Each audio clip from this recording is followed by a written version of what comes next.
부모님이 운영하고 계신 국밥집에 들어서는 순간이었어요. 가게 안이 시끄러웠습니다. 누군가 고함을 지르고 있었어요. 한 남성이 테이블 앞에서 팔을 휘둘렀습니다. 그 순간 깍두기 그릇이 튕겨나갔어요. 붉은 국물이 남성의 흰 셔츠에 튀었습니다. 야, 이 노인네야! 눈을 어디다 달고 다녀? 남성이 아버지에게 소리쳤어요. 이게 얼마짜리 셔츠인 줄 알아? 50만 원이야. 50만 원! 너 같은 인간들은 평생 한 벌도 못 쌓이는 가격이라고! 아버지는 연신 허리를 숙이셨어요. 손님, 정말 죄송합니다. 세탁비든 옷값이든 변상하겠습니다. 죄송합니다. 남성이 아버지의 손을 탁 쳤어요. 됐어. 이 옷 버렸으니까 남성이 비웃으며 말했어요. 세탁비 대신 이거라도 드셔. 남성이 테이블 위에 물통을 집어들었습니다. 그리고 아버지 머리 위로 들어 올렸어요. 저는 그 장면을 멍하니 바라봤습니다. 설마 그러진 않겠지. 그 남성은 제 부모님의 자존심을 무너뜨려 버렸어요. 그것도 딸이 보는 앞에서요. 하지만 그 남성은 건드려서는 안 되는 분들을 건드렸습니다. 그 남성은 자기 인생을 무너뜨리는 행동을 하고 있다는 사실을 몰랐습니다. 제가 어떤 사람인지도요. 그해 저와 제 부모님의 연말은 어떤 모습이었을까요? 이 이야기의 끝은 어떻게 마무리될까요? 설거지, 산책할 때, 잠들기 전 이어서 듣기 편하게 지금 구독만 눌러두세요. 우리네 사연극장이 다음 편을 자동으로 챙겨드립니다. 텔레비전에서 앵커의 목소리가 흘러나왔습니다. 식품기업 진수성찬이 코스닥 상장 첫날 연일 상한가를 기록하며 화제입니다.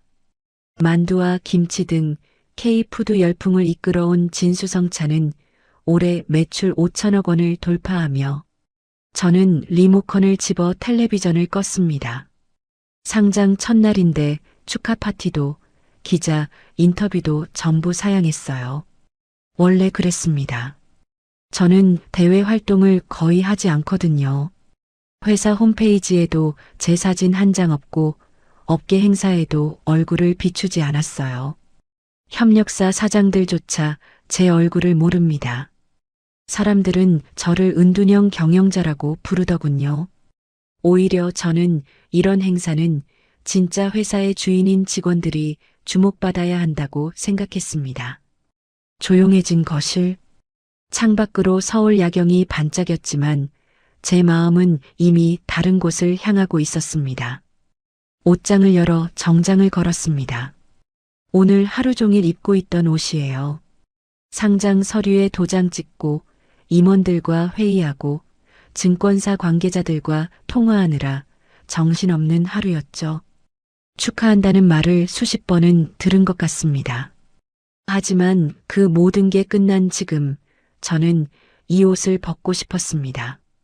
낡은 코트를 꺼내 입었습니다. 어머니가 몇 년 전 생일에 사주신 거예요. 백화점 옷이 아니라 시장에서 고르신 건데 그래서 더 마음에 들었어요. 보풀이 좀 일었지만 버릴 수가 없었습니다. 운동화도 편한 걸로 골랐습니다. 굽 높은 구두는 신발장에 넣어두고요. 거울 속 제 모습을 봤습니다. 어디서 봐도 평범한 35살 여자였어요. 화장기 없는 얼굴에 낡은 코트라니. 아까까지 대표이사실에 앉아있던 사람과는 전혀 달랐죠. 매출 5천억 기업의 대표. 하지만 부모님 앞에선 그저 국밥집 외동딸입니다. 차 키를 들고 현관을 나섰습니다. 직접 운전대를 잡고 시동을 걸었습니다. 기사를 부를 수도 있었지만 부모님 가게에 갈 때만큼은 늘 혼자 갔어요. 수행원도 없이 그냥 딸로서 가고 싶었거든요. 내비게이션에 익숙한 주소를 찍었습니다. 시장통 장터국밥. 제가 태어나고 자란 곳입니다. 도심을 빠져나가는 길, 창밖으로 스쳐 지나가는 불빛들을 보며 부모님 생각을 했습니다. 지금쯤 아버지는 홀에서 그릇을 나르고 계시겠죠. 어머니는 주방에서 국자를 휘두르고 계실 거예요. 허리 한번 펴지 못하고 땀을 뻘뻘 흘리시면서요. 문득 목이 메어왔습니다. 저를 이 자리까지 있게 해주신 분들입니다. 새벽 5시에 일어나 육수를 끓이고 낡은 앞치마를 두르고 손님들 밥상을 차리시던 그 손. 저는 그 손이 만들어준 밥을 먹고 자랐어요. 그 손이 벌어주신 돈으로 학교를 다녔고요. 핸들을 잡은 손에 힘이 들어갔습니다. 빨리 가고 싶었습니다. 엄마 아빠 얼굴이 보고 싶었어요. 오늘 같은 날 뉴스에 회사 이름이 나오는 날 저는 화려한 파티장이 아니라 그 작은 국밥집에 있고 싶었습니다. 냄새 배인 앞치마를 두른 어머니, 구부정한 허리로 서빙하시는 아버지. 그 두 분 곁에 있고 싶었어요. 내비게이션이 목적지까지 30분 남았다고 알려왔습니다. 저는 엑셀을 조금 더 밟았습니다. 가게 앞에 차를 세웠습니다. 장터국밥이라고 적힌 간판이 눈에 들어왔어요. 페인트가 벗겨진 게 언제적인지 모르겠습니다. 바꿔드린다고 몇 번을 말씀드렸는데 아버지는 항상 손사래를 치셨죠. 이게 정겨워서 손님들이 오는 거야. 새 간판 달면 맛없어 보여. 그 말씀이 떠올라 피식 웃음이 났습니다. 고집도 참. 시동을 끄고 잠시 차 안에 앉아 있었습니다. 유리문 너머로 가게 안이 훤히 보였어요.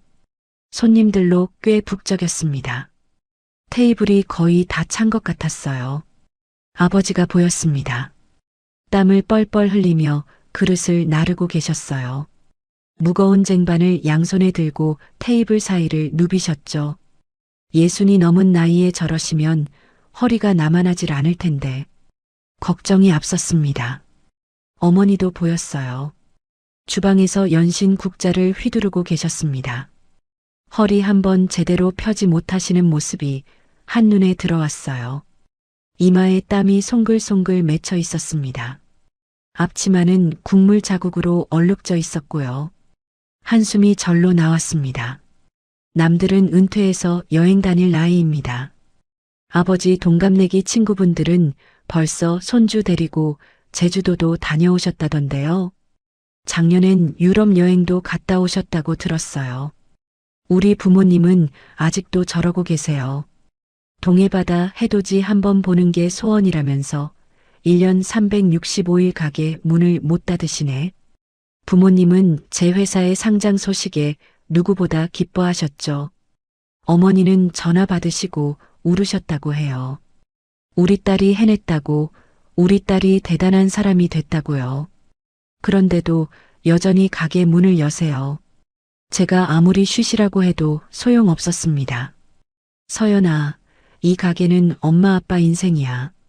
너가 아무리 돈을 많이 벌어도 우리한텐 장터국밥이 중요하단다.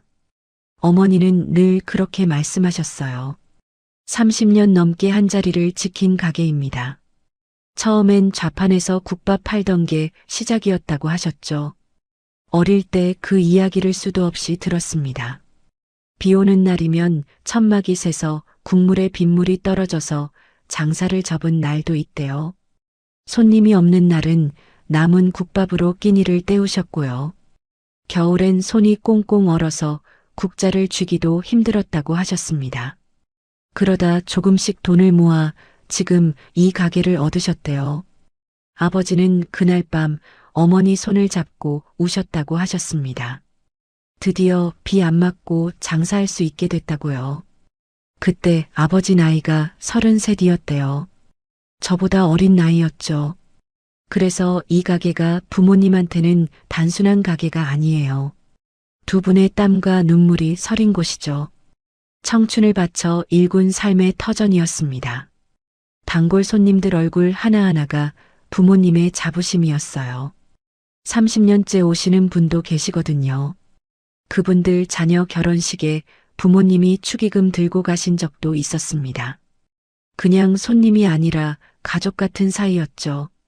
저도 그걸 알기에 더는 말리지 못했어요. 그래도 마음이 편치만은 않았습니다. 명절에도 당신들 생일에도 가게 문을 여셨거든요. 단 하루도 쉬는 날이 없었습니다. 제가 생일상 차려드린다고 해도 손사래를 치셨어요. 손님들이 오는데 어떻게 문을 닫아? 괜찮아. 생일은 내년에도 있어. 그 말씀에 속이 상했지만 어쩔 수 없었습니다. 저는 성공했다고들 합니다. 매출 5천억, 코스닥 상장, 연일 상한가. 세상 사람들은 제게 박수를 쳐주죠. 하지만 정작 저를 이 자리에 있게 해주신 분들은 아직도 새벽 5시에 일어나 육수를 끓이고 계십니다. 낡은 앞치마를 두르고 손님들 국밥 그릇을 나르고 계시죠. 유리문 너머로 아버지가 빈 그릇을 치우시는 게 보였습니다. 허리를 숙이실 때 얼굴이 찡그려지셨어요. 아프신 거겠죠. 말씀을 안 하실 분. 저 두 분이 없었으면 지금의 저도 없었을 겁니다. 가난하다고 국밥집 딸이라고 무시당할 때마다 이를 악물고 버텼던 건 저 두 분의 땀방울이 헛되지 않게 하려고였어요. 초등학교 때 친구가 그랬습니다. 너네 엄마 아빠는 왜 맨날 국밥집에서 일해? 냄새나. 그 말이 얼마나 창피했는지 몰라요. 집에 와서 엉엉 울었습니다. 그때 어머니가 저를 안아주시며 말씀하셨죠. 서연아, 창피해하지 마. 이 국밥으로 너 대학 보내고 시집 보낼 거야. 엄마 아빠가 열심히 일하는 건 부끄러운 게 아니란다. 그 말씀이 아직도 귓가에 맴돕니다. 중학교 때는 더 심했어요. 반 아이들이 제 도시락에서 국밥 냄새가 난다고 놀렸거든요. 그때부터 도시락을 안 가져갔습니다. 점심시간에 혼자 교실에 남아서 굶었어요. 어머니는 그걸 모르셨죠. 나중에 알게 되셨을 때 얼마나 우셨는지 몰라요. 우리 서연이가 그런 일을 겪었구나. 엄마가 미안해. 엄마가 너무 미안해. 그때 저는 다짐했습니다. 언젠가 꼭 성공해서 부모님이 당당하게 고개 들고 다니실 수 있게 해드리겠다고요. 그래서 더 열심히 공부했습니다. 밤새 책상 앞에 앉아 있었어요. 부모님이 주무시고 나서야 불을 끄고 잤죠. 대학도 장학금 받고 다녔고 졸업하자마자 창업했습니다. 지금 생각하면 무모했어요. 25에 식품회사를 차리겠다니. 주변에서 다들 말렸습니다. 하지만 저는 해냈습니다. 부모님의 국밥처럼 정직하고 맛있는 음식을 만들겠다는 일념 하나로 버텼어요.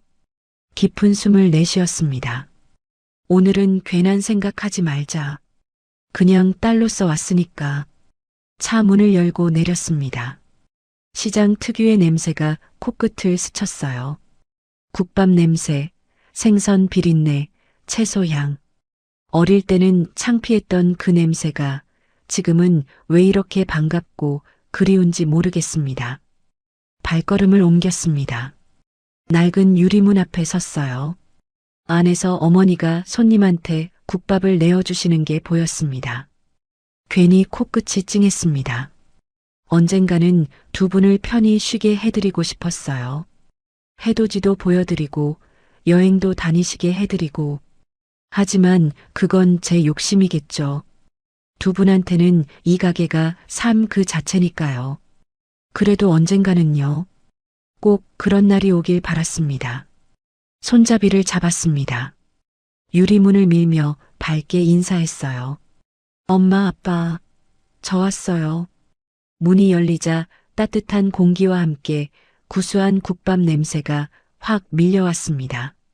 엄마, 아빠, 저 왔어요. 그런데 제 목소리가 가게 안에 묻혔습니다. 뭔가 이상했어요. 평소와 분위기가 달랐습니다. 가게 한쪽 구석 테이블에서 시끄러운 소리가 들려왔어요. 중년 남자 2명이 앉아 있었습니다. 테이블 위에는 빈 소주병이 5개 널브러져 있었어요. 국밥 그릇은 거의 손도 안 댄 채 식어가고 있었습니다.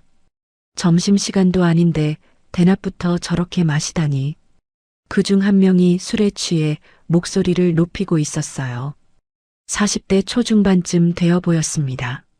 얼굴이 벌겋게 달아올라 있었어요.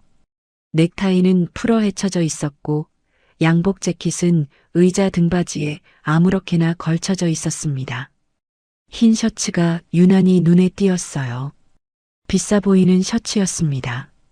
손목에는 번쩍이는 금색 시계가 채워져 있었어요. 아, 내가 왕년에 내가 누군 줄 알아? 남자가 함께 온 일행에게 큰 소리로 떠들고 있었습니다. 일행은 연신 고개를 끄덕이며 맞장구를 쳐주고 있었어요. 하지만 표정은 지쳐 보였습니다. 아마 저 이야기를 수십 번은 들었겠죠. 그때 내가 계약단했을 때 다들 뭐라고 그랬는지 알아? 만석이 형 대단하다. 어떻게 그런 큰 건을 따냈냐고. 남자가 손바닥으로 테이블을 탁 쳤습니다. 소주잔이 덜컹거렸어요. 다른 손님들은 불편한 기색이 역력했어요. 국밥 먹던 아주머니 한 분이 인상을 찌푸리셨습니다. 젊은 남자 손님은 국밥을 후다닥 먹고 계산하러 갔어요. 하지만 아무도 뭐라고 하지 않았습니다. 술 취한 사람한테 괜히 시비 걸었다가 좋을 게 없으니까요. 어머니가 주방에서 걱정스러운 눈으로 그쪽을 보고 계셨습니다. 아버지께 눈짓을 하셨어요. 저 손님들 조심하라는 뜻이었겠죠. 아버지가 그 테이블 옆을 지나가셨습니다. 손에 깍두기 접시를 들고 계셨어요. 빨간 깍두기가 접시에 수북이 담겨 있었습니다. 국물이 찰랑거렸어요. 아버지는 조용히 접시를 테이블 위에 내려놓으셨습니다. 공손하게 허리를 숙이시며요. 늘 그러셨듯이 손님에게 예의를 갖추셨죠. 술 취한 손님이라도 손님은 손님이니까요. 깍두기 나왔습니다. 맛있게 드세요. 아버지가 접시에서 손을 떼고 물러나려는 순간이었어요. 아, 내가 그때 그 계약을 따냈다고. 남자가 흥분해서 팔을 휙 휘둘렀습니다. 자기 자랑에 취해서 주변을 전혀 살피지 않았어요. 눈앞에 뭐가 있는지도 모르고 그냥 크게 휘둘렀습니다. 퍽! 남자의 팔이 테이블 위에 막 내려놓은 깍두기 접시를 정통으로 쳤습니다. 아버지는 이미 손을 뗀 후였어요. 접시가 기울어지면서 빨간 깍두기 국물이 허공으로 튀어 올랐습니다. 그리고 그대로 남자의 흰 셔츠 위로 쏟아졌어요. 빨간 국물이 흰 셔츠 위에 번졌습니다. 마치 물감을 뿌린 것처럼요. 선명한 빨간색이 흰 바탕 위에 퍼져나갔어요. 깍두기 몇 조각이 남자의 무릎 위로 떨어졌습니다. 바닥에도 국물이 튀었어요. 접시는 테이블 끝에 걸쳐져 위태롭게 흔들리다가 바닥으로 떨어졌습니다. 쨍그랑 소리가 났어요. 순간 가게 안이 조용해졌습니다. 모든 시선이 그 테이블로 쏠렸어요. 아! 남자가 벌떡 일어났습니다. 의자가 뒤로 밀리며 끼익 소리를 냈어요. 남자의 얼굴이 시뻘겋게 달아올랐습니다. 술 때문인지 화 때문인지 알 수 없었어요. 아마 둘 다였겠죠. 흰 셔츠가 빨갛게 물들어 있었습니다. 가슴팍부터 배까지 넓게 번진 얼룩이 선명했어요. 깍두기 국물 특유의 빨간색이 셔츠 전체를 물들였습니다. 남자가 자기 셔츠를 내려다봤어요. 눈이 휘둥그레졌다가 이내 분노로 일그러졌습니다. 아, 이 노인네야. 남자가 고함을 질렀습니다. 가게 전체가 쩌렁쩌렁 울렸어요. 손님들이 일제히 그쪽을 쳐다봤습니다. 국밥 먹던 숟가락을 멈추고요. 어떤 분은 아예 자리에서 일어나 슬슬 나가려고 하셨어요. 눈을 어디다 달고 다녀. 이게 얼마짜리 셔츠인 줄 알아? 남자가 아버지에게 다가갔습니다. 아버지는 그 자리에 서서 움직이지 못하셨습니다. 얼굴이 새하얗게 질려 계셨어요. 입술이 파르르 떨리고 계셨습니다. 50만 원이야, 50만 원. 너 같은 인간들은 평생 한 벌도 못 사 입는 가격이라고. 남자가 자기 셔츠를 손으로 잡아당기며 소리쳤습니다. 목에 핏대가 섰어요. 침이 튀었습니다. 아버지 얼굴에도 침이 튀었을 거예요. 하지만 아버지는 닦지도 못하셨습니다. 노인네 국밥 팔아서 평생 벌어도 못 살 옷이라고. 이걸 어떻게 할 거야? 어떻게 해? 아버지는 아무 말씀도 못하셨습니다. 그저 고개를 숙이고 계셨어요. 어깨가 잔뜩 움츠러들어 있었습니다. 손이 부들부들 떨리고 계셨어요. 평생 손님한테 고개 숙이며 살아오신 분이셨죠. 하지만 이렇게까지 무안을 당하신 적은 없으셨을 거예요. 저는 그 모습을 멍하니 바라봤습니다. 다리가 얼어붙은 것 같았어요. 머릿속이 하얘졌습니다. 죄송합니다, 손님. 아버지가 떨리는 목소리로 말씀하셨습니다. 허리를 깊이 숙이셨어요. 거의 90도로 꺾으셨습니다. 앞치마에서 새 행주를 꺼내셨어요. 손이 너무 떨려서 행주를 떨어뜨릴 뻔하셨습니다. 제가 닦아드리겠습니다. 정말 죄송합니다. 세탁비든 옷값이든 변상하겠습니다. 아버지의 손이 떨리고 있었어요. 행주를 든 손이 부들부들 떨렸습니다. 60이 넘은 아버지가 저렇게 고개를 숙이고 계셨어요. 30년 넘게 이 가게를 지켜오신 분이 술 취한 젊은 사람한테 저렇게 굴욕을 당하고 계셨습니다. 그 모습이 너무나 초라해 보였어요. 가슴이 찢어지는 것 같았습니다. 숨이 막혔어요. 눈앞이 붉게 물드는 것 같았습니다. 저는 저도 모르게 주먹을 꽉 쥐었습니다. 그리고 한 발 앞으로 나갔어요. 저는 아버지 앞으로 달려갔습니다. 아버지와 남자 사이에 섰어요. 심장이 미친 듯이 뛰었습니다. 지금 뭐 하시는 겁니까? 제 목소리가 가게 안에 울려 퍼졌습니다. 생각보다 단단하게 나왔어요. 속으로는 떨리고 있었지만 겉으로는 내색하지 않으려고 애썼습니다. 남자가 저를 보며 눈을 크게 떴습니다. 뭐 이런 게 다 있냐는 표정이었어요. 그쪽이 팔을 휘둘러서 쏟은 거잖아요. 왜 어르신 탓을 하세요? 저는 똑바로 남자의 눈을 쳐다봤습니다. 물러서지 않았어요. 사과하세요. 가게 안이 조용해졌습니다. 손님들이 숨을 죽이고 지켜보고 있었어요. 아버지가 뒤에서 제 옷자락을 잡아당기셨습니다. 하지만 저는 움직이지 않았어요. 남자가 저를 위아래로 훑어봤습니다. 낡은 코트, 편한 운동화, 화장기 없는 얼굴, 수수한 차림이었죠. 고급 레스토랑에서 밥 먹는 사람처럼 보이지는 않았을 거예요. 뭐야? 남자가 비웃듯이 말했습니다. 이 집 딸내미야? 알바야? 남자의 눈에 경멸이 가득했어요. 저를 완전히 얕잡아 보고 있었습니다. 새파랗게 어린 게 어른 말하는데 끼어들어?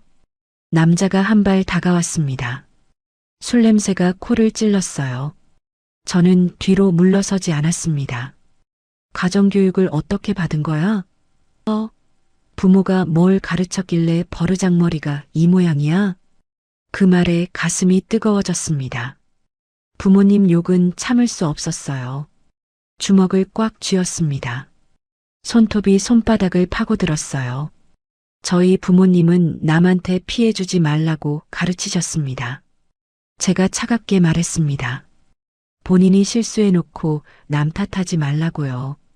남자의 얼굴이 일그러졌습니다. 눈에 불이 붙은 것 같았어요.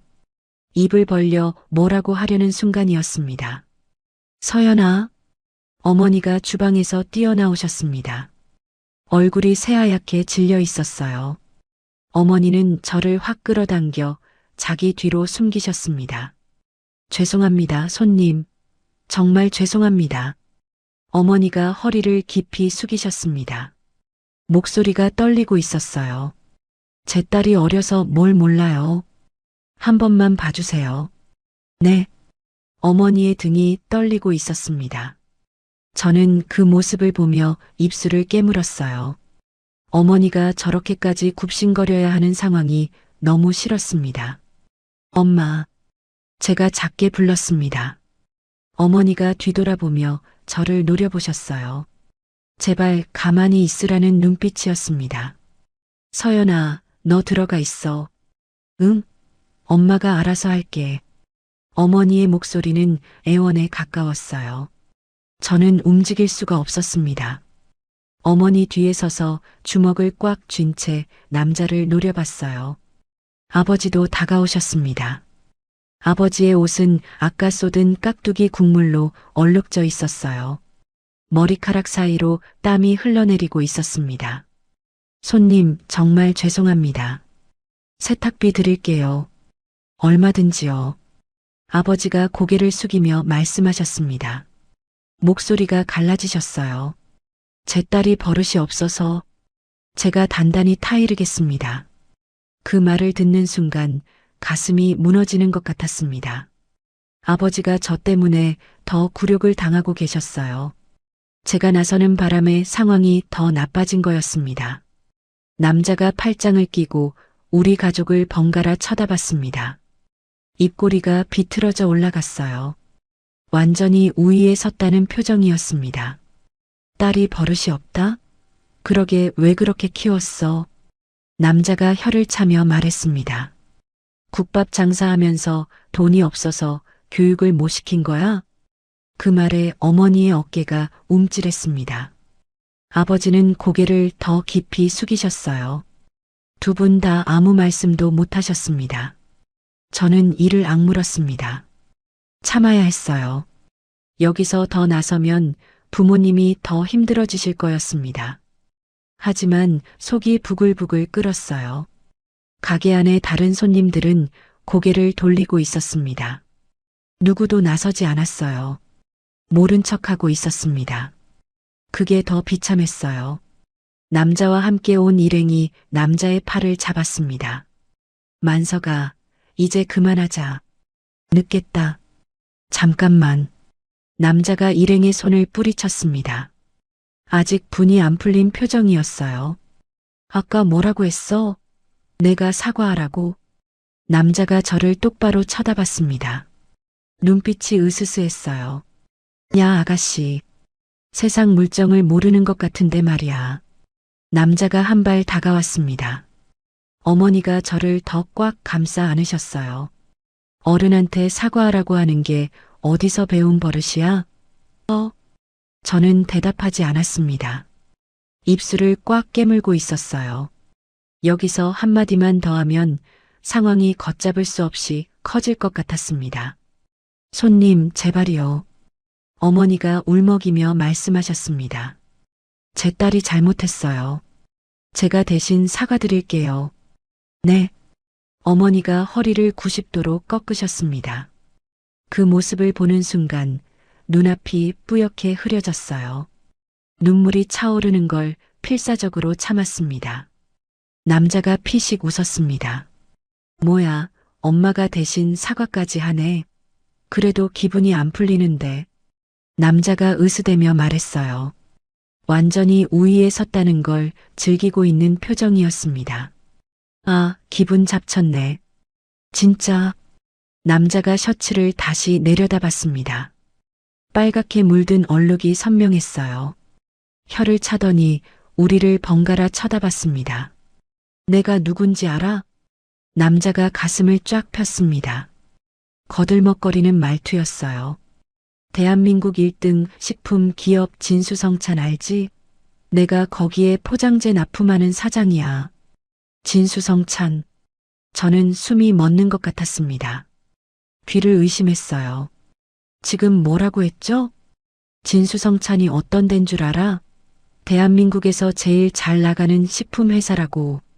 남자가 자랑스럽게 말했습니다.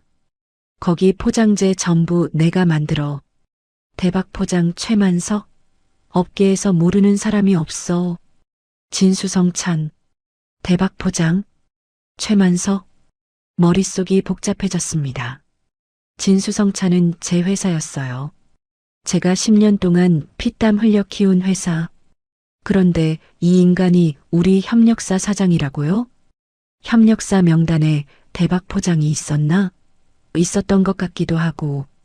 협력업체가 워낙 많아서 일일이 기억하지 못했어요. 하지만 이름은 들어본 적 있었습니다. 이런 인간이 우리 회사 이름을 팔아가며 갑질을 하고 있다니. 내 포장지엔 위생적인 것만 담기는데 말이야. 만석이 가게 안을 둘러보며 비웃었습니다. 너네 음식은 더러워서 못 먹겠네. 수준이 안 맞아, 수준이. 아버지의 어깨가 움찔했습니다.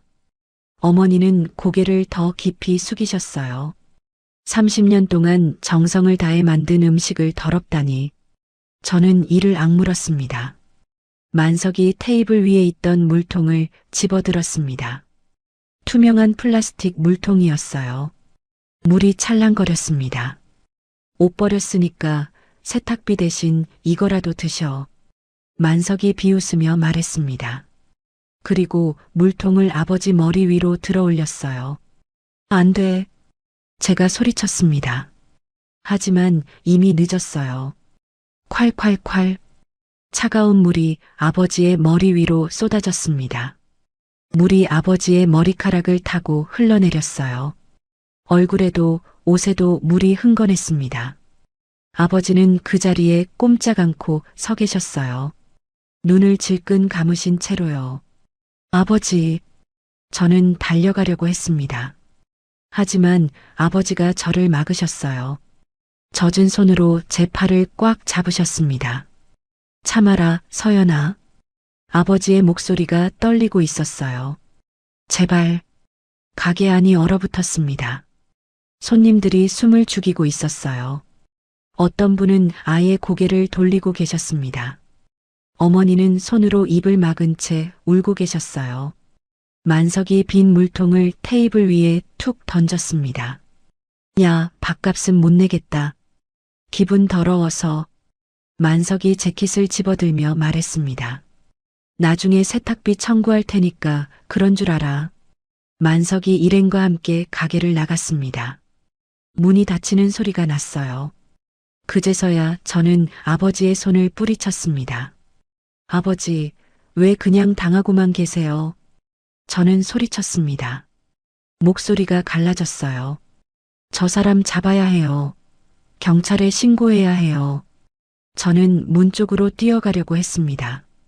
하지만 아버지가 다시 제 팔을 잡으셨어요. 젖은 손이 떨리고 있었습니다. 서연아, 참아라. 제발. 아버지의 눈에 물기가 맺혀 있었어요. 물인지 눈물인지 알 수 없었습니다. 손님하고 싸우면 소문나. 소문나면 장사 못해. 아버지가 떨리는 목소리로 말씀하셨습니다. 너 안 다쳤으니 됐어. 저는 더 이상 참을 수가 없었습니다. 아버지의 손을 뿌리치고 가게 밖으로 나갔어요. 바깥 공기가 차가웠습니다. 만석이 탄 검은색 외제차가 골목을 빠져나가는 게 보였어요. 번호판을 확인했습니다. 머릿속에 새겨 넣었어요. 주머니에서 휴대폰을 꺼냈습니다. 손이 떨렸어요. 분노 때문인지 추위 때문인지 알 수 없었습니다. 강 실장님 번호를 눌렀습니다. 신호음이 2번 울리고 전화가 연결됐어요.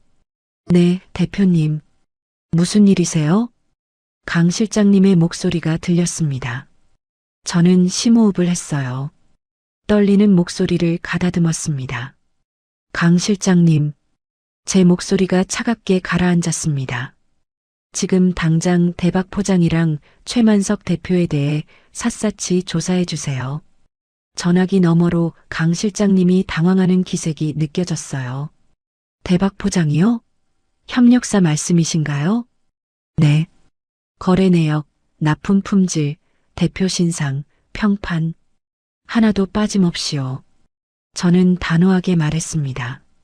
내일 아침까지 보고해 주세요. 알겠습니다, 대표님. 전화를 끊었습니다. 창밖을 봤어요. 만석이 탄 차는 이미 보이지 않았습니다. 하지만 상관없었어요. 어디로 도망가든 찾아낼 테니까요. 최만석? 두고 보세요.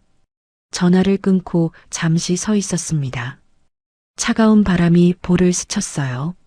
손이 아직도 떨리고 있었습니다. 심호흡을 몇 번 하고 가게 안으로 다시 들어갔습니다. 가게 안은 조용했어요. 아까 있던 손님들은 다 나가고 없었습니다. 테이블 위에 국밥값이 놓여 있었어요. 아무도 말없이 두고 간 거였습니다. 아버지는 의자에 앉아 계셨어요. 머리카락에서 아직도 물이 뚝뚝 떨어지고 있었습니다.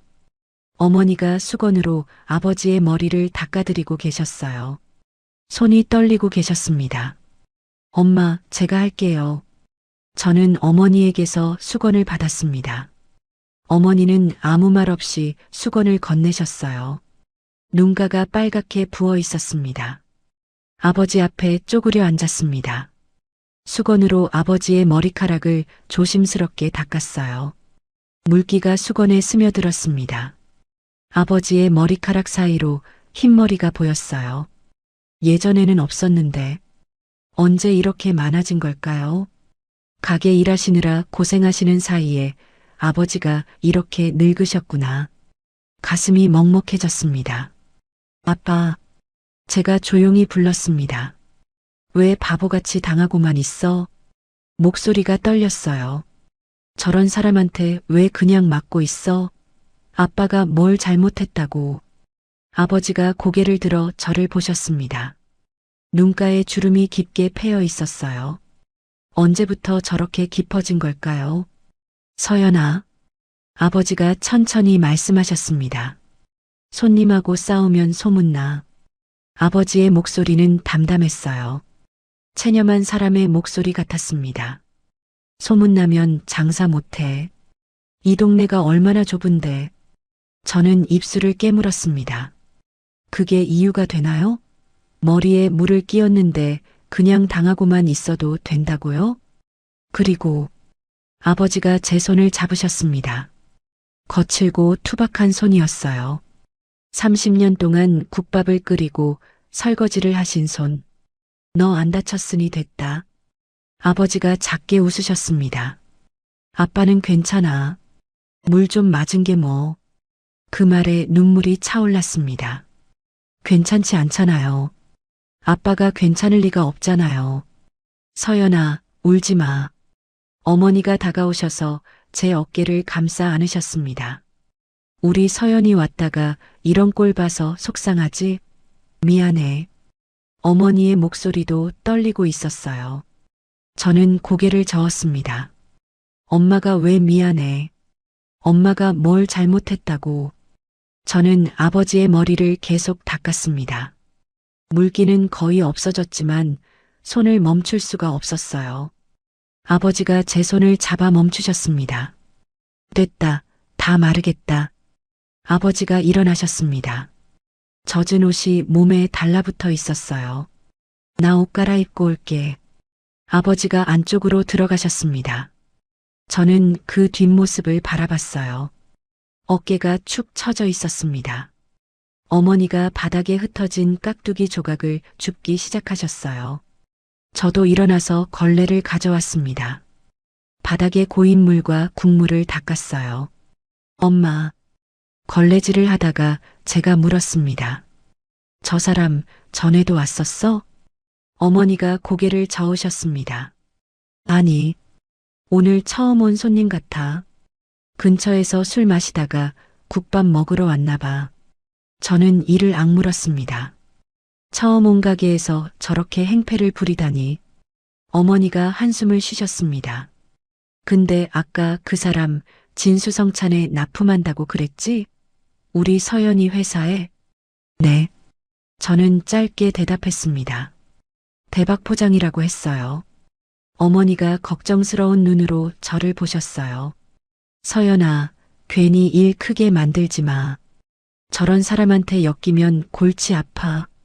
알겠지? 저는 아무 말도 하지 않았습니다. 고개만 살짝 끄덕이고 걸레질을 계속했어요. 부모님은 저를 지키기 위해 자존심을 버리셨습니다. 아버지는 머리에 물을 맞으면서도 참으셨어요. 어머니는 허리를 90도로 꺾으면서 사과하셨습니다. 다 저 때문이었어요. 제가 먼저 나서는 바람에 상황이 더 나빠졌으니까요. 하지만 이제 제가 그 자존심을 되찾아드릴 차례입니다. 최만석, 대박 포장, 기다려요. 제가 직접 찾아갈 테니까. 다음 날 아침 저는 회사로 출근했습니다. 진수성찬 본사 건물, 25층짜리 유리 건물이 아침 햇살을 반사하고 있었어요. 10년 전 작은 사무실에서 시작했을 때는 상상도 못했던 규모였습니다. 하지만 오늘은 그런 감회에 젖어 있을 여유가 없었어요. 어젯밤은 거의 잠을 못 잤습니다. 아버지 머리 위로 물이 쏟아지던 장면이 자꾸 떠올랐거든요. 눈을 감으면 그 장면이 재생됐어요. 아버지의 축 처진 어깨, 어머니의 떨리는 손, 그리고 비웃으며 나가던 최만석의 뒷모습. 엘리베이터를 타고 최상층으로 올라갔습니다. 대표이사실로 들어가자 넓은 창으로 서울 시내가 한눈에 내려다 보였어요. 남산타워가 저 멀리 보였습니다. 책상 위에는 어젯밤 강 실장님이 보낸 메일이 출력되어 놓여 있었습니다. 예비 보고서였어요. 밤새 조사한 내용을 정리해서 새벽 4시에 보내주셨더라고요. 저는 커피를 한 잔 내리고 소파에 앉아 예비 보고서를 다시 읽었습니다. 읽으면 읽을수록 눈살이 찌푸려졌어요. 잠시 후 노크 소리가 들렸습니다. 대표님, 강민수 실장입니다. 들어오세요. 문이 열리고 강 실장님이 들어오셨습니다. 손에 두툼한 서류 파일을 들고 계셨어요. 수고하셨어요, 실장님. 밤새 고생 많으셨습니다. 앉으세요. 감사합니다. 강 실장님이 맞은편 소파에 앉으셨습니다. 서류 파일을 테이블 위에 올려놓으셨어요. 조사 결과 말씀해 주세요. 강 실장님이 서류를 펼쳤습니다. 대박 포장, 대표 최만석, 1983년생, 42살입니다. 회사는 설립한 지 12년 됐고 직원 수는 32명 규모의 작은 기업입니다. 저는 고개를 끄덕였습니다. 주력 제품은 식품 포장재입니다. 비닐 포장, 종이 박스, 스티로폼 용기 등을 생산하고 있어요. 공장은 경기도 안산에 있습니다. 강 실장님이 다음 페이지를 넘겼습니다. 그런데 특이한 점이 있습니다. 대박 포장 전체 매출의 95%가 저희 진수성찬입니다. 95%요? 저는 눈을 가늘게 떴습니다. 네. 작년 매출이 약 80억 원인데 그중 76억이 저희 회사 물량입니다. 다른 거래처는 거의 없다시피 해요. 소규모 거래처 몇 군데가 나머지 5%를 차지하고 있습니다. 그 정도면 사실상 저희 회사에 전적으로 의존하고 있는 거였어요. 진수성찬이 거래를 끊으면 대박 포장은 바로 망하는 구조였습니다. 다른 거래처를 뚫을 시간도 없이 무너지겠죠. 그런데 어떻게 저희 회사 물량을 저렇게 많이 가져간 거죠? 포장재 납품업체가 한두 군데가 아닐 텐데. 저희 회사는 포장재 납품업체만 7군데와 거래하고 있었어요. 리스크 분산 차원에서 한 업체에 물량을 몰아주지 않는 게 원칙이었습니다. 그런데 대박 포장이 전체 물량의 상당 부분을 가져갔다는 건 뭔가 이상했어요. 강 실장님의 표정이 어두워졌습니다. 그게 더 심각한 문제가 있습니다. 강 실장님이 다른 서류를 꺼내셨어요. 사진 몇 장이 첨부되어 있었습니다. 최근 저희 구매팀장 박재호 팀장과 최만석 대표가 자주 만난 정황이 포착됐습니다. 박재호 팀장이요? 박재호. 구매팀에서 5년 넘게 근무한 베테랑이었어요. 협력사 관리와 납품 계약을 총괄하는 사람이었습니다. 묵묵히 일 잘한다고 생각했는데, 네. 두 사람이 수차례 만난 기록이 있습니다. 박재호 팀장이 수차례 접대를 받은 것 같습니다. 강 실장님이 사진을 보여주셨습니다. CCTV 화면을 캡처한 것 같았어요. 두 남자가 나란히 건물에 들어가는 모습이 찍혀 있었습니다. 대략적인 금액이 어느 정도예요? 확인된 것만 해도 지난 1년간 약 1,000만 원입니다. 1,000만 원이요? 저는 눈살을 찌푸렸습니다.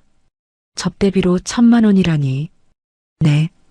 그리고 날짜를 보니까 분기별 납품 계약 갱신 시점 직전에 집중적으로 만났습니다. 계약 갱신 2주 전에는 거의 매일 만났어요. 저는 이를 악물었습니다. 그러니까 접대받고 계약을 밀어준 거군요. 그렇게 보입니다. 대박 포장에 유리하게 계약 조건을 조정하고 물량도 점점 늘려줬습니다. 3년 전에는 저희 회사 포장재 물량의 15%였는데 지금은 40%까지 올라갔어요. 15%에서 40%라 3년 만에 거의 3배 가까이 늘어난 거였습니다. 그 사이에 다른 납품업체들은 물량이 줄었겠죠. 그리고 강 실장님이 잠시 말을 멈추셨습니다. 품질 검사를 무마한 정황도 있습니다. 품질 검사요? 네. 작년 하반기에 납품된 포장재 중 일부가 기준 미달이었습니다. 비닐 두께가 규격보다 얇았고 밀봉 강도도 기준치에 못 미쳤어요. 저희 제품 포장에 쓰기에는 부적합한 수준이었습니다. 강 실장님이 검사 기록을 보여주셨습니다. 원래대로라면 불합격 처리되고 반품됐어야 하는데 검사 기록이 조작됐습니다. 합격으로 처리된 거예요. 조작이요? 네. 검사 담당자를 추적해 봤더니 박재호 팀장이 직접 지시해서 기록을 수정한 것으로 보입니다. 담당자가 처음에는 불합격 판정을 냈는데 박 팀장이 불러서 기록을 바꾸라고 했대요. 저는 서류를 받아들었습니다. 증거 사진과 거래 내역, 통화 기록, 담당자 진술서까지 꼼꼼하게 정리되어 있었어요. 강 실장님이 밤새 고생한 티가 났습니다. 하룻밤 만에 이 정도를 조사하다니 정말 대단했어요. 역시 저는 낮게 중얼거렸습니다. 믿는 구석이 있었군요. 어젯밤 그 거만한 태도가 이해됐습니다. 구매팀장을 손에 쥐고 있으니까 저렇게 거들먹거릴 수 있었던 거예요. 진수성찬 이름을 팔면서 동네 국밥집에서 갑질을 해도 아무 문제 없다고 생각했겠죠. 어차피 자기한테는 든든한 뒷배가 있으니까. 대표님, 강 실장님이 조심스럽게 말씀하셨습니다. 혹시 어제 무슨 일이 있으셨습니까? 갑자기 대박 포장을 조사하라고 하셔서 저는 잠시 망설였습니다. 어제 있었던 일을 말해야 할까? 하지만 지금은 개인적인 감정을 드러낼 때가 아니었어요. 나중에 말씀드릴게요. 일단 이 건부터 처리하죠. 알겠습니다. 강 실장님이 고개를 끄덕이셨습니다. 구매팀장 건은 어떻게 하시겠습니까? 증거가 충분하니 바로 징계 절차에 들어갈 수 있습니다. 저는 잠시 생각했습니다. 구매팀장은 일단 두세요. 네. 강 실장님이 의아한 표정을 지으셨습니다. 증거가 명확한데 왜? 지금 건드리면 최만석이 눈치챕니다. 저는 자리에서 일어났습니다. 창가로 걸어가 바깥을 내다봤어요. 서울 시내가 발 아래 펼쳐져 있었습니다. 순서가 있어요. 박재호 팀장은 나중에 처리해도 됩니다. 어차피 증거는 확보해뒀으니까요. 도망갈 곳도 없고요. 강 실장님이 제 의도를 파악하신 것 같았어요. 그럼 먼저, 네. 최만석 사장에게 먼저 연락해 주세요. 저는 돌아서서 강 실장님을 바라봤습니다. 계약 관련해서 논의할 게 있으니 본사로 오시라고요. 본사로 직접 오라고요? 네. 대표이사실로 오시라고 하세요. 강 실장님이 고개를 끄덕이셨습니다. 언제로 잡을까요? 내일 오후 3시. 저는 책상으로 돌아가 앉았습니다. 그리고 정중하게 모셔오세요. 아주 정중하게요. 강 실장님이 제 눈빛을 읽으신 것 같았어요. 작게 미소를 지으셨습니다. 알겠습니다, 대표님. 정중히 모시겠습니다. 강 실장님이 서류를 챙겨 나가셨습니다. 문이 닫히고 저는 의자에 깊이 기대 앉았어요. 창밖으로 햇살이 쏟아져 들어왔습니다. 하지만 마음은 차가웠어요. 최만석? 어제 아버지 머리에 물을 끼얹던 그 손. 국밥집을 더럽다고 비웃던 그 입. 진수성찬 이름을 팔며 거들먹거리던 그 태도. 내일이면 이 방에서 다시 만나게 되겠네요. 그때는 상황이 조금 다를 겁니다. 기다리세요, 최 사장님. 제대로 대접해 드릴 테니까요. 다음 날 오후 진수성찬 본사 로비. 최만석이 정문을 통해 들어왔습니다. 오늘 만석은 잔뜩 멋을 부린 차림이었어요. 진한 남색 정장에 빨간 넥타이. 구두는 반짝반짝 광이 났습니다.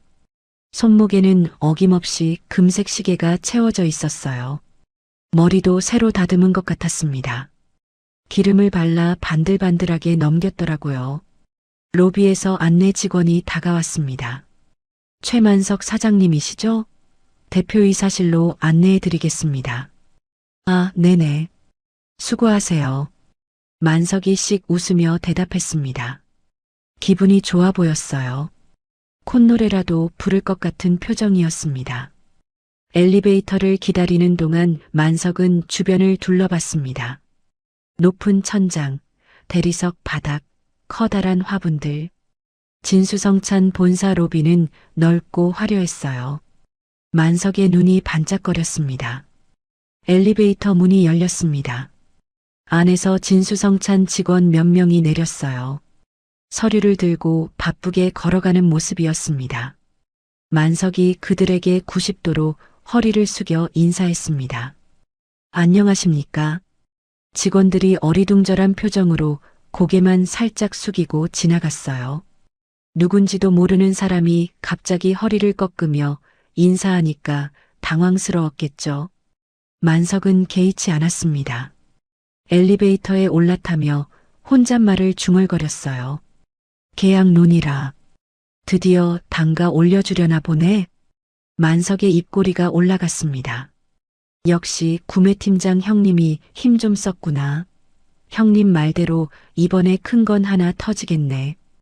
엘리베이터가 최상층에 도착했습니다. 문이 열리자 넓은 복도가 나타났어요.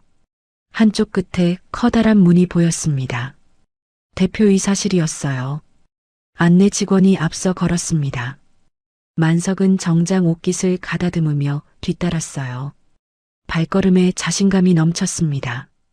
복도를 지나는 동안에도 마주치는 직원들에게 연신 허리를 숙여 인사했어요. 안녕하십니까? 수고하십니다. 직원들은 의아한 표정을 지었지만 만석은 신경 쓰지 않았습니다. 기분이 너무 좋았거든요. 진수성찬 대표를 직접 만난다니. 이건 박재호 형님 덕분이야. 다음에 더 큰 건으로 보답해야지. 대표이사실 앞에 도착했습니다. 안내 직원이 문을 두드렸어요. 대표님, 최만석 사장님 모시고 왔습니다. 안에서 차분한 목소리가 들려왔습니다. 들어오세요. 안내 직원이 문을 열어주었습니다. 만석이 씩씩하게 안으로 들어갔어요. 어깨를 쫙 펴고요. 대표이사실은 넓고 깔끔했습니다. 한쪽 벽면 전체가 통유리창이었어요. 창밖으로 서울 시내가 한눈에 내려다 보였습니다. 햇살이 방 안으로 쏟아져 들어오고 있었어요. 창가에 고급스러운 가죽 의자가 놓여 있었어요. 누군가 창밖을 바라보며 앉아 있었습니다. 뒷모습만 보였어요. 단정하게 묶은 머리, 날씬한 어깨. 만석이 입을 열었습니다. 안녕하십니까? 대박포장 대표 최만석입니다. 이렇게 직접 불러주셔서 영광. 그때 의자가 천천히 돌아갔습니다.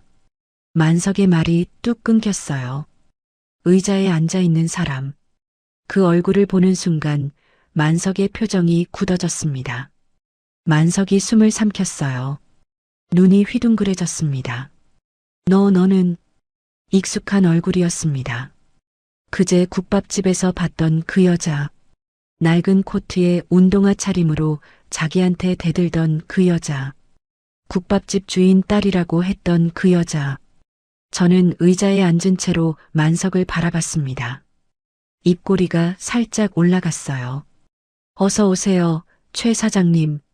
제 목소리가 조용히 울렸습니다. 국밥집 이후로 처음 뵙네요. 만석의 얼굴이 새하얗게 질렸습니다. 아까까지의 자신감은 온데간데 없었어요. 입이 벌어진 채 굳어 있었습니다. 저는 천천히 자리에서 일어났습니다. 만석의 다리가 후들거리는 게 보였어요. 뭔가 크게 잘못됐다는 걸 직감한 표정이었습니다. 만석이 당황한 표정으로 주변을 둘러봤습니다. 너가 왜 여기 있어? 만석의 목소리가 떨리고 있었어요. 설마 여기서 청소하러 왔냐? 만석이 저를 위아래로 훑어봤습니다. 오늘 저는 단정한 정장 차림이었어요. 그제 국밥집에서의 수수한 차림과는 완전히 달랐죠. 하지만 만석은 아직도 상황을 파악하지 못하는 것 같았습니다. 대표님 어디 계셔? 나 대표님 만나러 왔는데. 만석이 소리쳤습니다. 문 쪽을 두리번거렸어요. 진짜 대표가 따로 있다고 생각하는 눈치였습니다. 그때 문이 열렸습니다. 강 실장님이 들어오셨어요. 손에 서류 파일을 들고 계셨습니다. 만석이 강 실장님을 보자마자 달려갔습니다. 아, 실장님. 대표님이 어디 계세요? 저 계약 논의하러 왔는데 이상한 사람이 대표 자리에 앉아 있어요. 강 실장님의 표정이 차갑게 굳었습니다. 말 조심하십시오. 강 실장님의 목소리가 낮게 깔렸어요. 이분이 진수성찬 대표이사 김서연 님입니다. 순간 시간이 멈춘 것 같았습니다. 만석의 얼굴이 일그러졌어요. 뭐요? 만석이 저를 돌아봤습니다. 눈이 휘둥그레졌어요.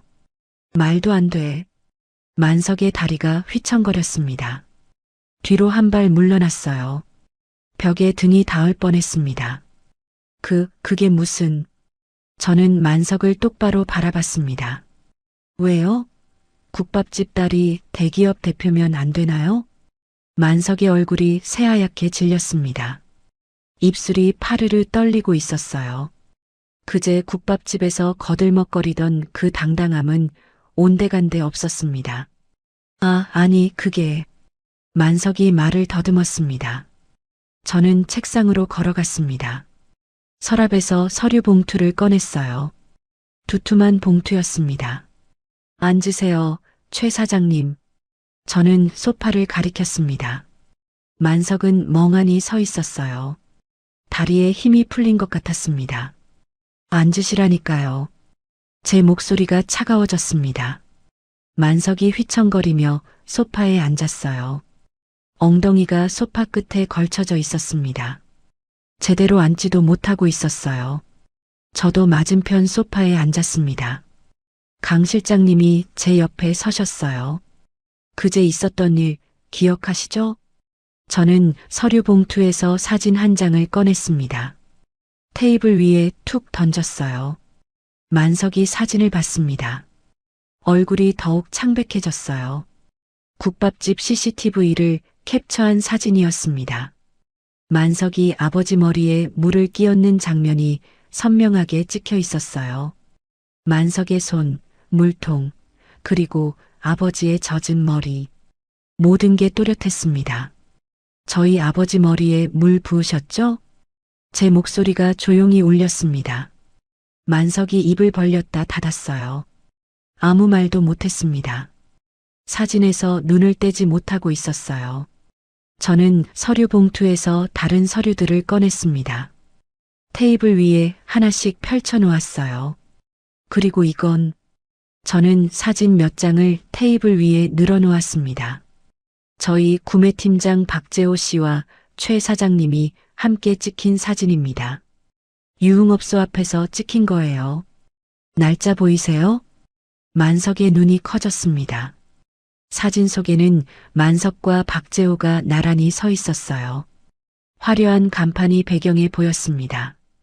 분기별 계약 갱신 직전이네요. 계약 갱신 2주 전에는 거의 매일 만나셨더라고요. 만석의 얼굴이 일그러졌습니다. 식은땀이 이마에 송글송글 맺혔어요. 손등으로 이마를 닦았지만 소용없었습니다. 땀이 계속 흘러내렸어요. 그리고 이건 품질 검사 조작 기록입니다. 저는 또 다른 서류를 테이블 위에 던졌습니다. 작년 하반기에 납품하신 포장재, 기준 미달이었는데 합격으로 둔갑했더라고요. 비닐 두께도 밀봉 강도도 전부 기준치 미달이었어요. 그런데 검사 기록은 합격. 어떻게 된 거죠? 만석이 입술을 깨물었습니다. 대답하지 못했어요. 검사 담당자한테 직접 물어봤어요. 박재호 팀장이 지시해서 기록을 바꿨다고 하더라고요. 진술서도 받아뒀습니다. 저는 진술서를 테이블 위에 툭 던졌어요. 제 아버지 머리에 물 부으시고 우리 회사엔 뒷거래로 오물을 끼얹으셨네요. 제 목소리가 차갑게 가라앉았습니다. 만석이 벌떡 일어났습니다. 소파에서 미끄러질 뻔했어요. 아니, 그게 오해입니다. 대표님, 만석의 목소리가 갈라졌어요. 그날 제가 술이 좀 과해서 정말 죄송합니다. 그리고 저건 오해예요. 구매팀장님이랑은 그냥 친하게 지낸 것뿐이에요. 친하게요? 저는 피식 웃었습니다. 유흥업소에서 친하게 지내셨군요. 계약 갱신 직전마다요. 좋은 우정이네요. 만석의 얼굴이 불그락푸르락했습니다. 변명할 말을 찾는 것 같았어요. 눈동자가 이리저리 굴러갔습니다. 그건 최 사장님. 저는 자리에서 일어났습니다. 만석을 똑바로 내려다봤어요. 변명은 필요 없어요. 증거는 다 확보했으니까요. 담당자 진술서도 있고 사진도 있어요. 도망칠 구멍이 없으신 거예요. 만석의 다리가 후들거렸습니다. 다시 소파에 털썩 주저앉았어요. 아까 의기양양하게 들어오던 그 사람 맞나 싶었습니다.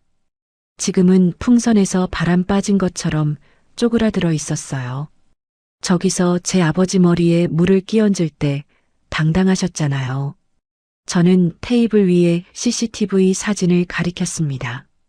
진수성찬에 납품하는 사장이라고 큰 소리 치셨잖아요. 저희 음식이 더럽다고 비웃으셨잖아요. 수준이 안 맞는다고 하셨잖아요. 만석이 고개를 숙였습니다. 아무 말도 못했어요. 그때 그 자신감은 어디 갔어요? 만석의 어깨가 움츠러들었습니다. 손이 떨리고 있었어요. 강 실장님이 한 발 앞으로 나오셨습니다. 최 사장님, 지금 상황이 어떤 건지 아시겠습니까? 강 실장님의 목소리가 차가웠어요. 뇌물 공여, 품질 검사 조작, 갑질 행위. 전부 증거가 있습니다. 형사 고발도 가능한 사안이에요. 검찰에 넘기면 실형도 나올 수 있습니다. 만석의 얼굴이 더욱 창백해졌습니다. 입술이 파르르 떨렸어요. 네, 대표님. 만석이 떨리는 목소리로 말했습니다. 제가 정말 잘못했습니다. 제발 한 번만 봐주세요. 저는 만석을 내려다봤습니다. 그제 아버지에게 고함치던 그 사람. 어머니를 굴욕주던 그 사람. 지금은 벌벌 떨며 애원하고 있었어요. 한 번만 봐달라고요? 제 목소리가 낮게 깔렸습니다. 저희 아버지도 한 번만 봐달라고 하셨어요. 어머니도 한 번만 봐달라고 하셨어요. 허리를 90도로 꺾으면서요. 그때 최 사장님은 뭐라고 하셨죠? 만석이 입을 다물었습니다. 고개를 더 깊이 숙였어요. 더럽다고 하셨잖아요. 수준이 안 맞는다고 하셨잖아요. 물까지 끼얹으셨잖아요. 저는 창가로 걸어갔습니다. 서울 시내가 발 아래 펼쳐져 있었어요. 햇살이 눈부셨습니다. 저도 똑같이 해드릴게요. 저는 돌아서서 만석을 바라봤습니다. 만석은 고개를 숙인 채 부들부들 떨고 있었어요. 손가락이 바르르 떨리고 있었습니다. 수준이 안 맞네요, 최 사장님. 저희 회사와는요. 저는 창가에서 돌아섰습니다. 저희 회사는 윤리 경영을 원칙으로 합니다. 제 목소리가 차분하게 울렸어요. 약자에게 갑질하고 부정한 방법으로 거래하는 기업과는 함께할 수 없어요. 만석이 고개를 들었습니다. 눈이 커졌어요. 네, 대표님, 그게 무슨... 대박 포장과의 계약은 오늘부로 해지합니다. 만석의 얼굴이 새하얗게 질렸습니다. 뭐라고요? 만석이 벌떡 일어났어요. 다리가 휘청거렸습니다. 계약 해지요? 아니, 그건 안 됩니다. 대표님, 만석의 목소리가 갈라졌어요. 저희 회사 매출 95%가 진수성찬입니다. 계약 끊기면 저 바로 망해요. 저는 만석을 바라봤습니다. 아무 말도 하지 않았어요. 제발요, 대표님. 한 번만 봐주세요. 죽을 죄를 지었습니다. 만석이 무릎을 꿇었습니다. 소파 앞 바닥에 털썩 주저앉았어요. 살려주세요. 제발. 뭐든지 하겠습니다. 만석이 바닥에 이마를 찧었습니다. 큰 절을 하고 있었어요. 아까까지 거들먹거리던 그 사람 맞나 싶었습니다. 저는 만석을 내려다봤어요. 그제 국밥집에서 아버지에게 물을 끼얹던 그 손. 지금은 바닥을 짚고 벌벌 떨고 있었습니다. 그제 저희 아버지도 무릎 꿇으셨어요. 제 목소리가 낮게 깔렸습니다. 어머니도 허리 숙여 빌으셨어요. 그때 최 사장님은 뭐라고 하셨죠? 만석이 고개를 들었습니다. 눈에 눈물이 고여 있었어요. 제가 잘못했습니다. 정말 잘못했어요.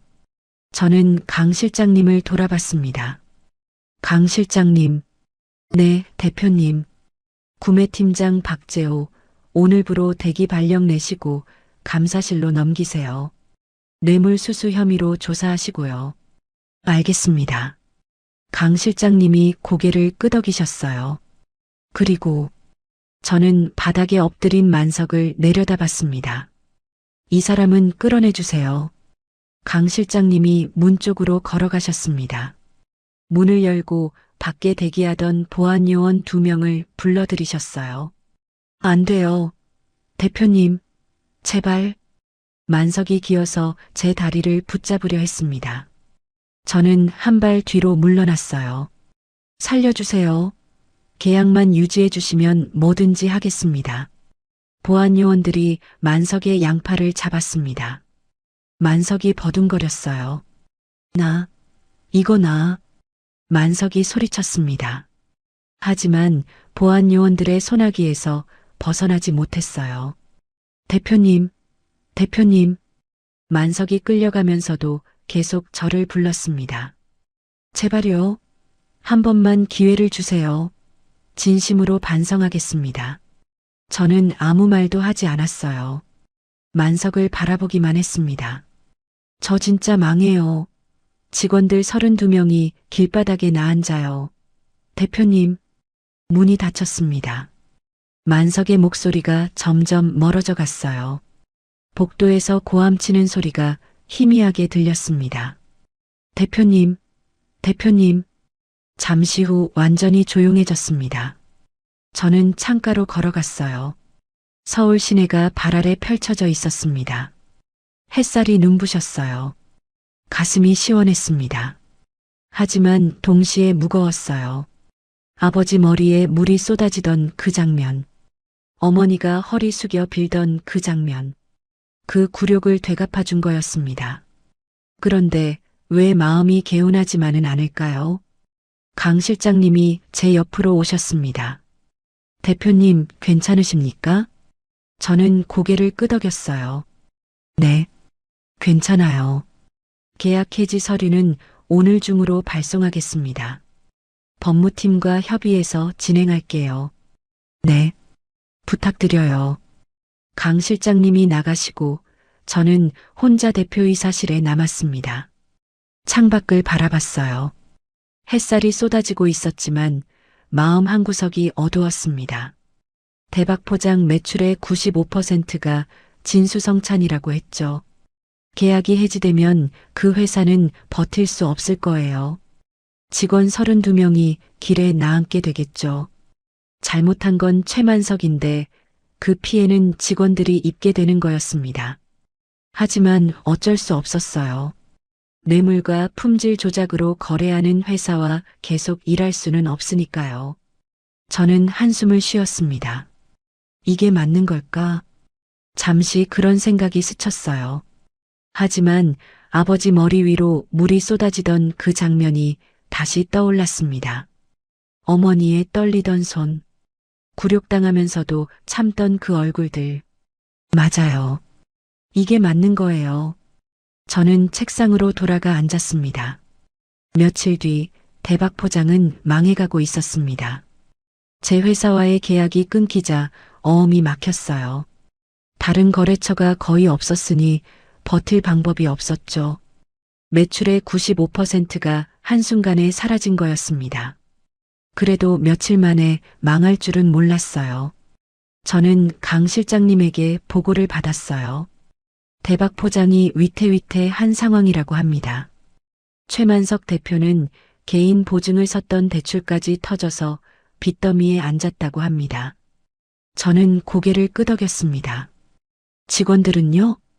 아직 공장에 남아 있습니다. 임금도 못 받고 불안해하고 있다고 해요. 저는 잠시 생각했습니다. 직원 32명. 그들은 잘못한 게 없었어요. 최만석이 저지른 일 때문에 길거리에 나앉게 생긴 거였습니다. 공장 주소 알려주세요. 네. 강 실장님이 의아한 표정을 지으셨어요. 직접 가보려고요. 다음 날 저는 경기도 안산에 있는 대박포장 공장을 찾아갔습니다. 공장 앞에 도착하니 분위기가 어수선했어요. 직원들이 삼삼오오 모여서 수군거리고 있었습니다. 불안한 표정들이었어요. 차에서 내리자 직원들의 시선이 저에게 쏠렸습니다. 누군지 모르겠다는 눈빛이었어요. 그때 공장 안에서 누군가 뛰어나왔습니다. 최만석이었어요. 며칠 사이에 완전히 다른 사람이 되어 있었습니다. 얼굴은 푸석푸석했고 눈 밑에 다크서클이 짙었어요. 수염도 덥수룩하게 자라 있었습니다. 옷도 구겨져 있었고요. 그제 본사에서 잔뜩 멋을 부리고 나타났던 그 사람 맞나 싶었어요. 만석이 저를 보자마자 달려왔습니다. 대표님, 만석이 제 앞에 털썩 무릎을 꿇었어요. 와주셨습니까? 만석의 목소리가 떨리고 있었습니다. 눈에 눈물이 고여 있었어요. 시키는 거 다 하겠습니다. 제발 구제만 해주십시오. 직원들이 멀찍이 서 이 광경을 지켜보고 있었어요. 수군거리는 소리가 들렸습니다. 저는 만석을 내려다봤습니다. 일어나세요. 만석이 고개를 들었어요. 희망 섞인 눈빛이었습니다. 대표님, 정말 살려주시는 겁니까? 일단 일어나시라니까요. 만석이 비틀거리며 일어났습니다. 다리에 힘이 없는 것 같았어요. 저는 주변을 둘러봤습니다. 직원들이 여전히 불안한 표정으로 서 있었어요. 임금을 받지 못할까봐 초조한 얼굴들이었습니다. 직원분들은 어떻게 하실 생각입니까? 만석이 고개를 숙였습니다. 임금 줄 돈도 없습니다. 여기서 끝이죠. 저는 눈살을 찌푸렸어요. 좋습니다. 저는 만석을 똑바로 바라봤어요. 회사를 넘기세요. 만석의 눈이 커졌습니다. 네, 넘기라고요? 헐값이지만 빚은 갚게 해드리지요. 직원분들 고용 승계도 해드릴게요. 만석의 얼굴에 안도의 빛이 스쳤습니다. 정말입니까? 감사합니다. 정말 감사합니다. 대표님. 만석이 다시 무릎을 꿇으려 했어요. 저는 손을 들어 막았습니다. 아직 끝난 거 아니에요. 만석이 멈칫했습니다. 네, 조건이 하나 있습니다. 저는 만석의 눈을 똑바로 들여다봤어요. 그걸 들어주셔야 도장 찍어드려요. 만석의 얼굴에 긴장이 스쳤습니다. 무슨 조건일지 두려운 표정이었어요. 뭔데요? 저는 대답하지 않았습니다. 잠시 만석을 바라보다가 입을 열었어요. 차 안에서 만석이 물었습니다. 어디로 가는 겁니까? 저는 대답하지 않았어요. 운전기사에게 주소를 알려줬을 뿐이었습니다. 만석이 불안한 눈으로 창밖을 바라봤어요. 차가 서울 외곽으로 빠져나가고 있었습니다. 얼마 후 익숙한 골목이 나타났습니다. 장터국밥. 아버지와 어머니의 가게였어요. 차가 멈추자 만석의 얼굴이 새하얗게 질렸습니다. 여기는. 만석이 말을 잇지 못했어요. 자기가 행패를 부렸던 바로 그 가게였으니까요. 저는 차에서 내렸습니다. 내리세요. 만석이 떨리는 다리로 차에서 내렸어요. 가게 간판을 올려다보며 얼굴이 일그러졌습니다. 조건이 뭔지 말씀드릴게요. 저는 만석을 똑바로 바라봤습니다. 지금 당장 저 가게에 들어가서 부모님 앞에 무릎 꿇고 비세요. 만석의 눈이 커졌어요. 네. 진심으로 사과하세요. 부모님이 용서하시면 인수도장 찍어드립니다. 만석이 입술을 깨물었습니다. 얼굴이 불그락푸르락했어요. 굴욕적인 조건이라는 걸 아는 표정이었습니다. 만약 부모님이 용서 안 하시면요? 그러면 인수 없습니다. 알아서 하세요. 만석이 고개를 숙였습니다. 한참을 서 있었어요. 주먹을 꽉 쥐었다 폈다 했습니다. 저는 여기서 기다릴게요. 저는 차에 기대섰습니다. 혼자 들어가세요. 만석이 저를 돌아봤어요. 눈빛에 간절함이 묻어 있었습니다. 같이 들어가서 말 좀 해달라는 눈치였어요. 하지만 저는 고개를 저었습니다. 결국 만석이 천천히 걸어갔습니다. 가게 문 앞에서 잠시 멈춰 섰어요. 어깨가 축 처져 있었습니다. 깊은 숨을 들이쉬더니 문을 열고 들어갔어요. 저는 차에 기댄 채 가게 안을 바라봤습니다. 유리창 너머로 희미하게 안이 보였어요. 만석이 안으로 들어가는 게 보였습니다. 어머니가 주방에서 나오셨어요. 아버지도 뒤따라 나오셨습니다. 두 분 다 만석을 알아보신 것 같았어요. 표정이 굳어지셨습니다. 만석이 무릎을 꿇는 게 보였어요. 바닥에 이마를 찧었습니다. 연신 큰 절을 하고 있었어요. 소리는 들리지 않았습니다. 하지만 만석이 무슨 말을 하고 있는지는 짐작할 수 있었어요. 몸이 떨리고 어깨가 들썩였습니다. 울고 있는 것 같았어요. 가게 안에 있던 손님들이 쳐다보고 있었습니다. 무슨 일인가 싶은 표정들이었어요. 아버지가 만석에게 다가가셨습니다. 만석의 어깨를 잡고 일으켜 세우셨어요. 뭔가 말씀하시는 것 같았습니다. 표정이 부드러워 보였어요. 어머니도 손을 내저으셨어요.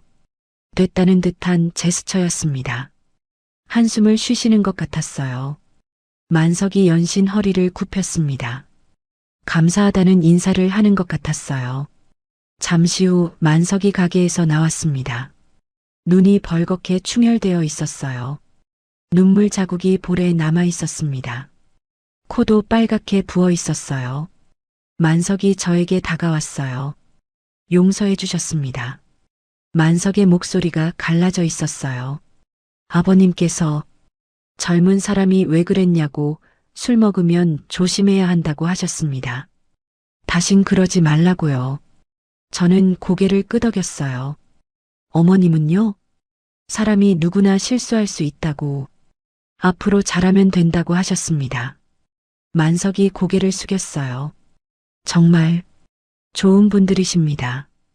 저는 부모님이 계신 가게를 바라봤습니다. 며칠 전 그렇게 굴욕을 당하셨는데 이렇게 쉽게 용서하시다니. 역시 제 부모님이셨어요. 저라면 그렇게 못했을 거예요. 약속대로 도장 찍어드리겠습니다. 만석이 허리를 깊이 굽혔어요. 감사합니다, 대표님. 정말 감사합니다. 일주일 후 대박 포장 인수 절차가 완료되었습니다. 만석은 회사를 넘기고 빈털터리로 쫓겨났어요. 빚은 인수 대금으로 겨우 정리했지만 남은 건 아무것도 없었습니다. 국밥집에서 거들먹거리던 그 사장은 이제 없었어요. 공장 직원 32명은 모두 진수성찬 소속이 되었습니다. 임금도 정상적으로 지급됐고 고용도 유지됐어요.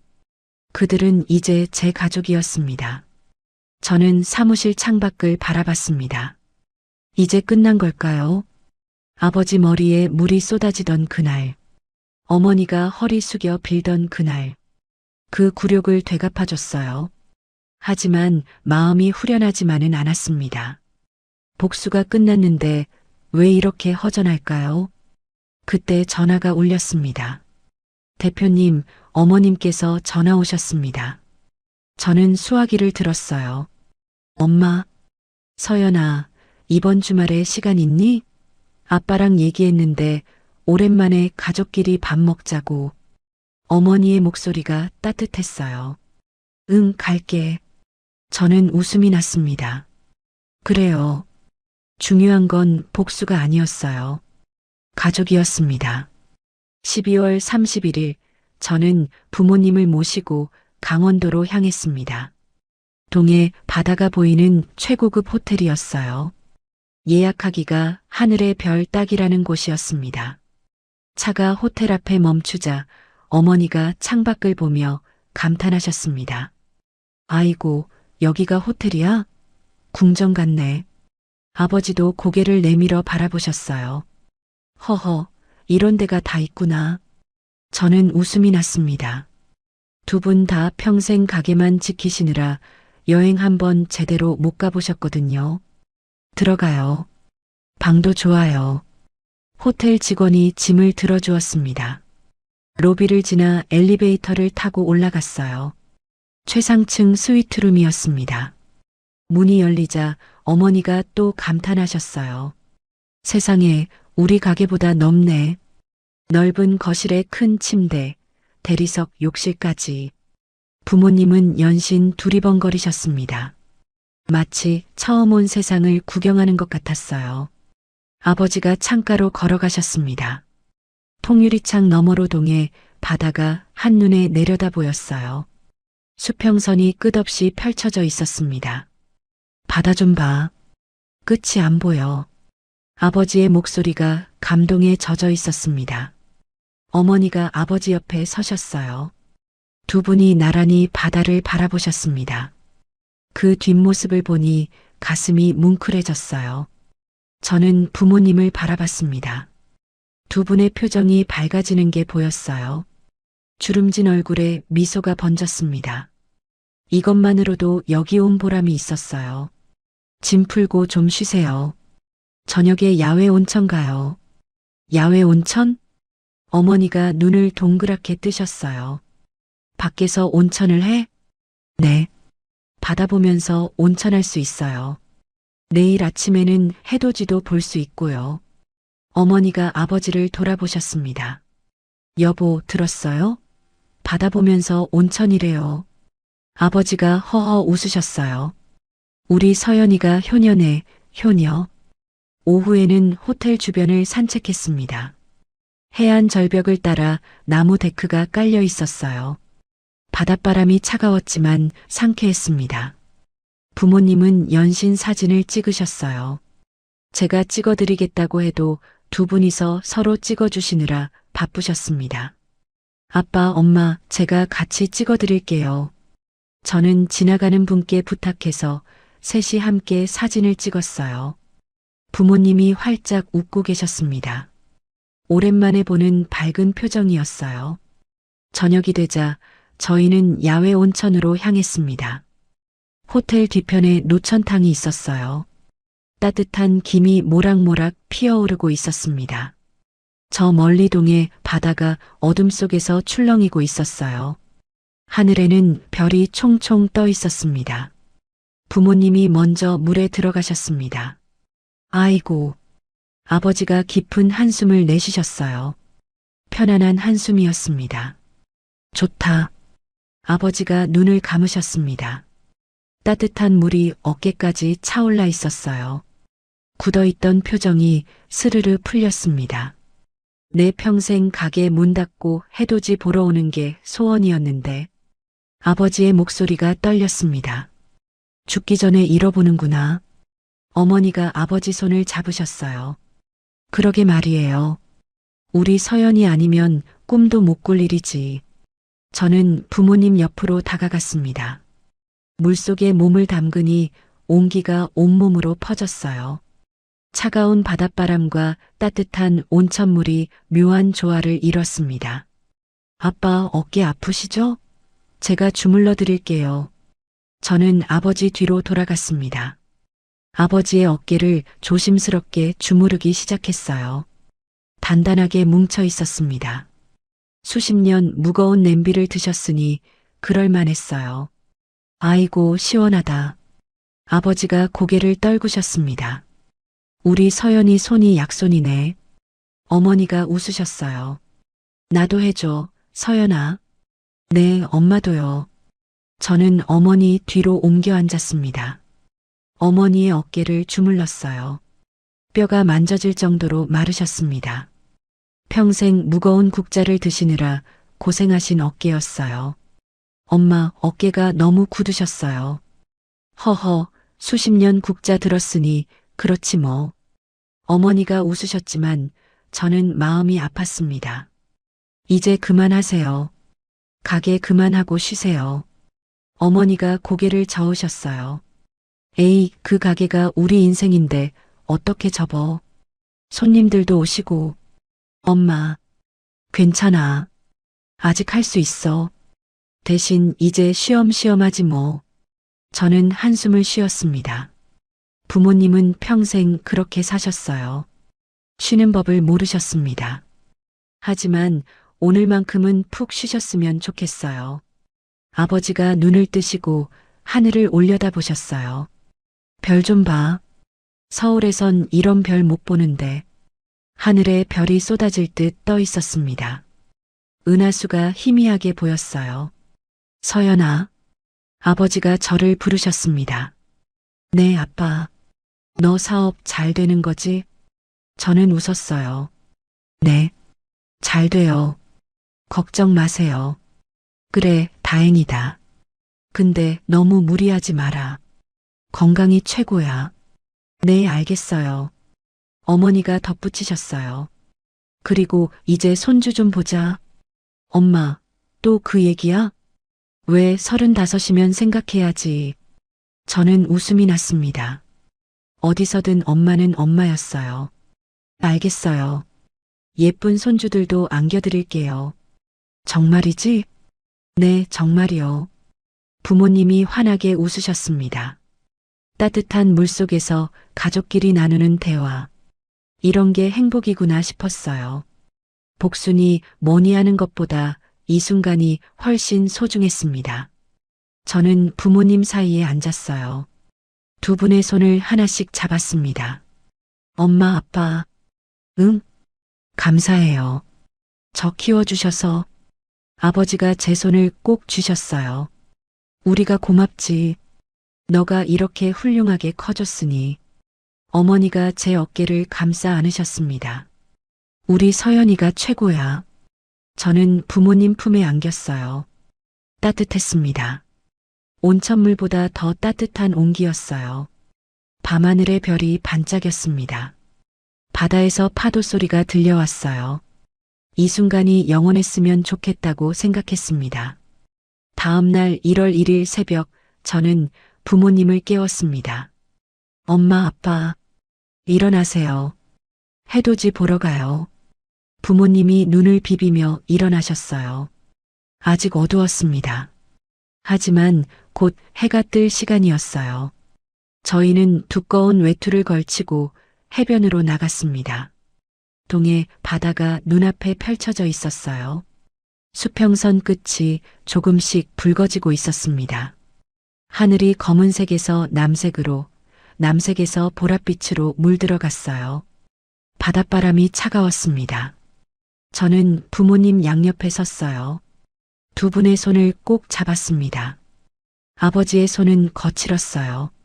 수십 년 동안 무거운 냄비를 들고 뜨거운 불 앞에 서셨던 손이었습니다. 어머니의 손은 작고 마르셨어요. 평생 국자를 쥐고 설거지를 하시고 저를 키우신 손이었습니다. 그 손들이 따뜻했어요.